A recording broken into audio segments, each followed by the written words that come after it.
നമസ്കാരം. റാഫ്റ്റോക്ക് ഫുട്ബോളിലേക്ക് അവർക്കും സ്വാഗതം. പ്രീ സീസൺ ഫ്രണ്ട്ലി മത്സരങ്ങളുടെ റിസൾട്ടിന് വലിയ പ്രാധാന്യമൊന്നുമില്ല. പക്ഷേ ഗോൾ വർഷം നടത്തുമ്പോഴോ അത് വാർത്തയാവും. പ്രീ സീസൺ മത്സരമാണ്. താരങ്ങൾക്ക് പ്ലേയിങ് ടൈം കൊടുക്കുക, മാക്സിമം അവരടുത്ത സീസണിന് വേണ്ടി സജ്ജരാക്കുക. ഇത് മാത്രമാണ് കോച്ചുമാർ ഇതിലൂടെ ഉദ്ദേശിക്കുന്നത്. എന്നാൽ ഗോൾ വർഷം നടത്തി എതിരാളികൾ മുക്കുന്നതാണ് ഇപ്പോൾ യൂറോപ്യൻ ക്ലബ്ബുകൾ ചെയ്തുകൊണ്ടിരിക്കുന്നത്. ഇന്നിപ്പോൾ സൗത്ത് കൊറിയൻ ക്ലബ്ബായിട്ടുള്ള സിയോളിന് 7 ഗോളുകളാണ് ബാഴ്സ കൊടുത്തത്. പക്ഷെ 7-അപ്പിൽ നിർത്താൻ AC മിലാൻ തയ്യാറായില്ല.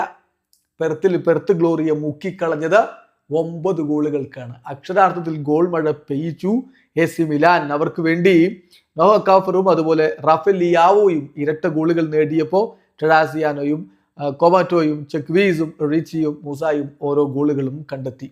പ്രീ സീസൺ ഫ്രണ്ട്ലി ആയതുകൊണ്ട് തന്നെ നിരവധി സബ്സ്റ്റിറ്റ്യൂഷനുകളുമായിട്ടൊക്കെ തന്നെയാണ് AC മിലാൻ കളിച്ചത്.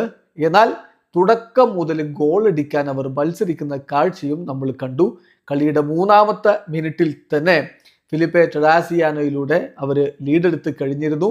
23-ാമത്തെ മിനിറ്റിൽ നോഹ കാഫറിന്റെ ആദ്യ ഗോൾ, 27-ാമത്തെ മിനിറ്റിൽ അദ്ദേഹത്തിന്റെ 2-ാമത്തെ ഗോൾ, 29-ാമത്തെ മിനിറ്റിൽ പെനാൽറ്റിയിലൂടെ കൊമാറ്റോയുടെ ഗോൾ കൂടി വന്നപ്പോൾ മത്സരം അരമണിക്കൂർ പിന്നിടുമ്പോഴേക്കും 4 ഗോളുകളുടെ ലീഡിലേക്ക് AC മിലാൻ പോയി. തൊട്ടു പിന്നാലെ 31-ാമത്തെ മിനിറ്റിൽ ചെക്വീസിന്റെ ഗോൾ കൂടി വന്നപ്പോൾ ഇടവേള സമയത്ത് ഏകപക്ഷീയമായ 5 ഗോളിന്റെ ലീഡുമായിട്ടാണ് AC മിലാൻ കളിക്കളം വിട്ടത്. രണ്ടാം പകുതിയിൽ നിരവധി മാറ്റങ്ങൾ, ഒരു പിടി മാറ്റങ്ങളുമായിട്ട് AC മിലാൻ വരുമ്പോഴും അവരുടെ ഗോളടി മേളത്തിന് ഒരു മാറ്റവും സംഭവിച്ചില്ല. രണ്ടാം പകുതിയുടെ തുടക്കത്തിൽ തന്നെ റാഫേൽ ലിയാവോയുടെ ആദ്യ ഗോൾ പിറക്കുന്നു. 58-ാമത്തെ മിനിറ്റിൽ റിച്ചിയുടെ ഗോൾ കൂടി വന്നപ്പോൾ 7-0 ലീഡിലേക്ക് അവർ പോയി. അതായത് 7-അപ്പ് അപ്പോഴേക്കും കുടിപ്പിച്ച് കഴിഞ്ഞിരുന്നു എന്നർത്ഥം. എന്നാൽ അതുകൊണ്ടും ഗോളടി അവർ നിർത്തിയില്ല. പിന്നെ നമ്മൾ കാണുന്ന 80-ാമത്തെ മിനിറ്റിലെ ഗോളാണ് യൂനുസ് മൂസയുടെ ഗോൾ. അങ്ങനെ 8-0 ലീഡെടുത്തു.